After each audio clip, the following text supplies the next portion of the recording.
I'm working on now is more scientific measurements and evaluations of the stone circles, trying to make more sense of it, trying to figure out how we can turn these energy devices that are giving us huge amounts of energy into usable structures that we can actually use for free energy. The moment you mention the word free energy, all the flags come up, and you start being looked at very differently, because energy, as you know, is probably the most guarded secret of the control system.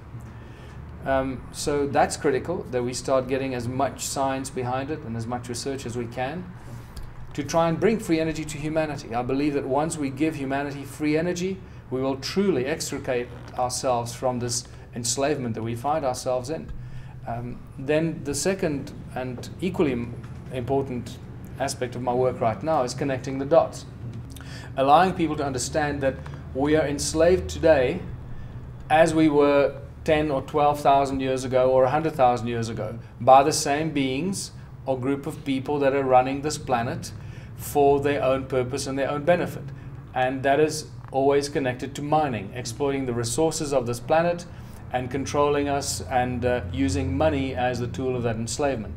So I'm working on a new social structure which I call Ubuntu contributionism, Ubuntu being the original African word for united communities working and living together and working together towards the common benefit and of everyone in their community. And you'll find that all ancient cultures have the same philosophy. They might have different words for the African word Ubuntu, but they all believe in the same fundamental principles, that if it's not good for everyone, it's no good at all. And so this is what I'm working on, and trying to remind people that it's about us, it's about the people. It's not about the money, it's not about the glitz and glamour, it's about happiness, it's about life and enjoying life as physical, living, breathing human beings who have a soul and a spirit, and we connect it to the divine creation, and reconnecting with all of that and moving beyond money and moving from a capitalistic, money-driven society into a society that functions without money and works towards a common abundance on all levels. And that's really what happens. The moment you remove money from the system, you do not go backwards, you go forwards very rapidly, because by removing money, you're removing the hurdle to all progress. You no longer have to depend on the bankers or the funders to allow you to do things and allow communities to do things.